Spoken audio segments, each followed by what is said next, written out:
Assalamualaikum warahmatullahi wabarakatuh. Assalamualaikum warahmatullahi wabarakatuh. Assalamualaikum warahmatullahi wabarakatuh. Saya Fajar Alfandi. Saya Rehan Dimas. Saya Andi Muhammad Ramadan.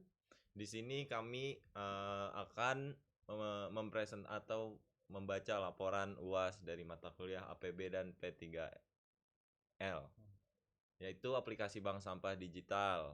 Oke, kita langsung aja di daftar di situ ada 3 bab. Lanjut ke bab pertama, itu ada persyaratan program atau kebutuhan penggunanya.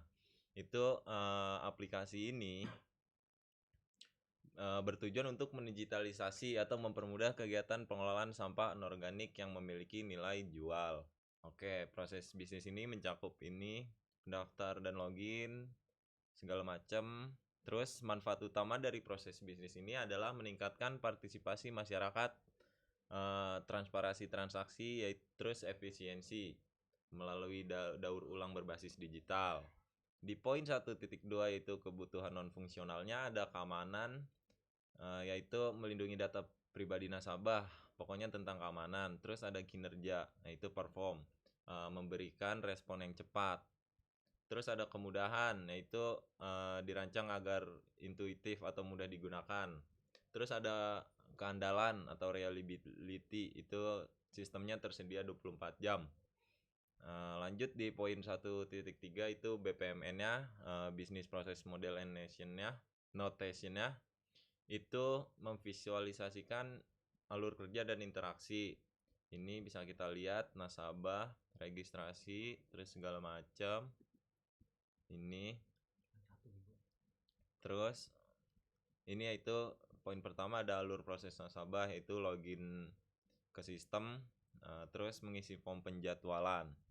Lanjut melihat saldo dan riwayat, itu nasabah bisa memantau apakah saldonya nambah, terus melihat transaksi. Terus narik saldo, nasabah juga bisa ngelakuin narik saldo dari yang terkumpul.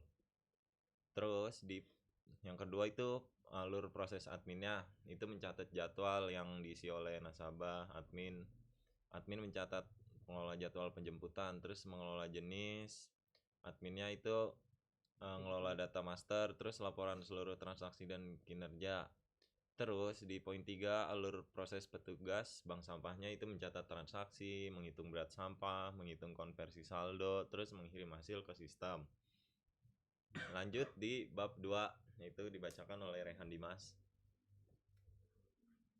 Ya, bab 2 ini ada persyaratan program atau kebutuhan pengguna. Jadi itu ada itu ada use case dan spesifikasi use case. Dari sini kita bisa lihat use case-nya tuh admin dan bank sampah tuh admin bank sampah dan nasabah tuh bisa mencatat data nasabah tuh admin bisa, dan nasabah juga bisa.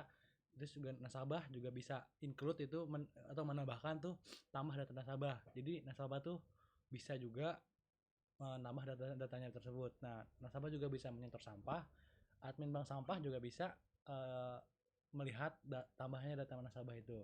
Sedangkan di sini ada ketiga tuh ada pengelola bank sampah. Pengelola bank sampah itu juga mengeluarkan kelola stok setelah si nasabah itu nyetor sampah ke bank sampah tersebut. Nah, kelola stok tuh otomatis include laporan. Jadi setelah si pengelola nasabah itu mengeluarkan kelola stok, dia juga pasti akan mengeluarkan laporannya. Nah, yang kedua tuh ada spesifikasi use case-nya. Yaitu yang pertama tuh aktor admin bank sampah tuh kelola data nasabah. Deskripsinya itu menambah, mengedit atau menghapus data nasabah. Satu, buka menu data nasabah. Dua, pilih operasi tambah, edit, hapus. Yang ketiga itu simpan data. Nah, admin nasabah juga bisa setor sampah, bisa kelola stok, bisa buat laporan. Nah, setor sampah itu bisa juga mencatat. Harusnya bukan admin bank sampah nih, pengelola bank sampah juga tuh bisa pantau transaksi dan verifikasi data. Dan nasabah juga tuh bisa daftar sebagai nasabah aja. Dan setor sampah, lihat saldo, tukar poin. Oh, bisa nih, nasabah juga bisa setor sampah. Sama aja, sama kayak admin bank sampah. Itu bisa ya menjadi nasabah, menyerahkan sampah untuk ditimbang. Terus lihat saldo tuh bisa memantau poin atau uang. Yang ketiga itu tukar poin, itu menukar barang atau uang. Itu bisa pilih, itu yang ditukar poin itu bisa pilih barang atau uang, bisa dua tuh konfirmasi penukaran, tiga tuh ada terima barang dan uangnya. Nah, lanjut ke detik dua tuh ada activity diagram. Dalam perancangan APB ini pasti activity diagram ini difokuskan untuk menjelaskan alur proses utama, yaitu proses penjemputan sampah. Satu, alur aktivitas nasabah. Proses diawali ketika nasabah melakukan login setelah login nasabah tuh menjatuhkan pengambilan sampah.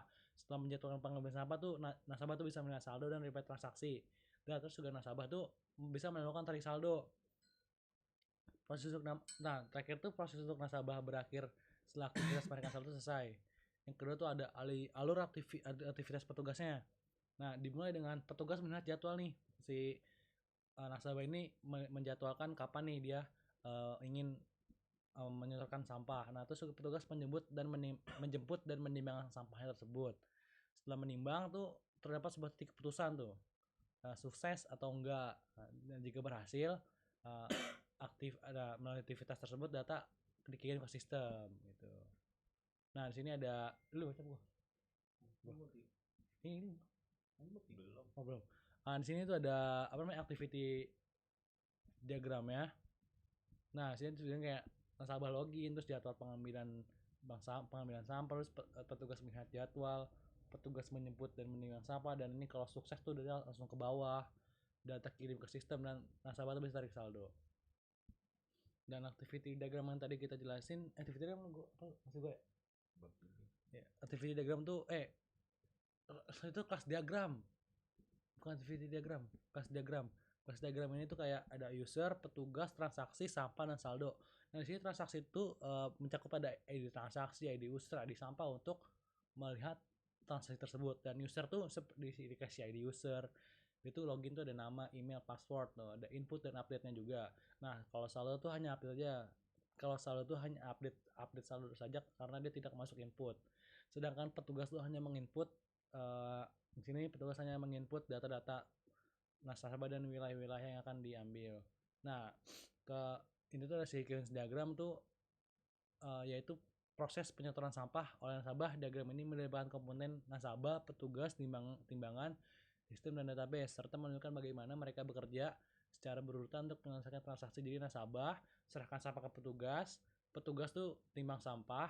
Nah, timbangannya tuh menginput jenis dan berat. Setelah udah menginput jenis dan berat, dia akan mengirimkan lagi database ya ke petugasnya untuk kirim beratnya berapa. Terus abis kirim berat sudah termasuk sudah ke input tuh mereka ke database itu akan simpan transaksi dan konversi sampah tersebut ke saldo. Update saldo juga bisa, sistem tuh update saldo ke database, dan serta sistem itu kirim detail transaksi ke nasabah gitu. Nah, yang terakhir itu ada mockup dan prototype akan dijelaskan oleh Andi. Oke, di mockup and prototype ini di halaman dashboardnya itu ada seperti yang kita lihat di gambar.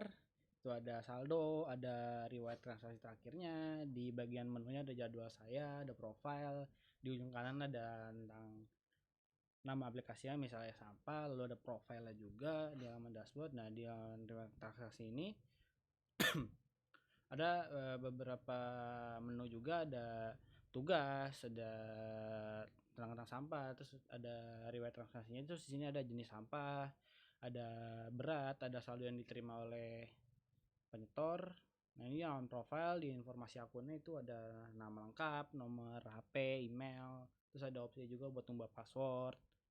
Nah, di halaman daftar jadwal petugasnya itu ada seperti ini, ada nama petugasnya, ada button dia udah selesai apa belum, terus ada lihat detail tentang petugasnya. Nah, di bab 3 ini tugas pekerjaan berbasis pengetahuan. Dalam operasional sistem bank sampah ini terdapat berbagai jenis pengguna yang berinteraksi dengan sistem. Pertama itu ada transaction workers, yang tugasnya untuk petugas bank sampah itu saat petugas melakukan penjemputan, menimbang sampah, dan mengimport data jenis serta berat sampah ke dalam sistem mereka, dan menjalankan peran sebagai pekerja transaksional. Nah, nasabah ini di transaction worker ini dia mengisi dan mengirimkan formulir penjadwalan penjemputan sampah melalui aplikasi.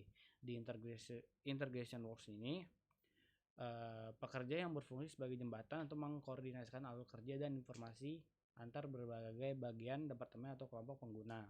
Pertama, di integration works ini ada admin bank sampah. Admin bank sampah ini bertindak sebagai integrator utama.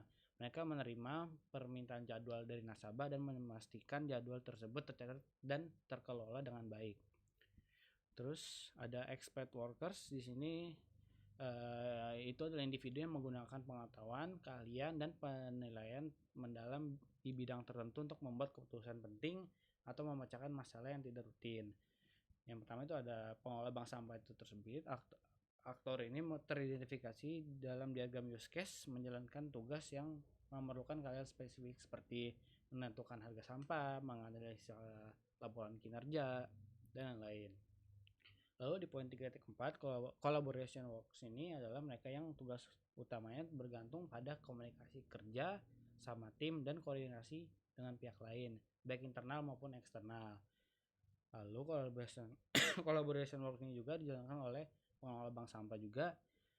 Tugas mereka adalah tidak hanya bersifat analitis tapi juga kolaboratif, contohnya sosialisasi dan edukasi kepada ketua atau RW setempat, lalu menjalin kemitraan yaitu berkolaborasi dan bernegosiasi dengan mitra bisnis atau pengepul bank sampah skala besar untuk memastikan sampah dapat didaur ulang secara efektif dan saldo nasabah dapat ditukarkan dengan berbagai layanan atau produk.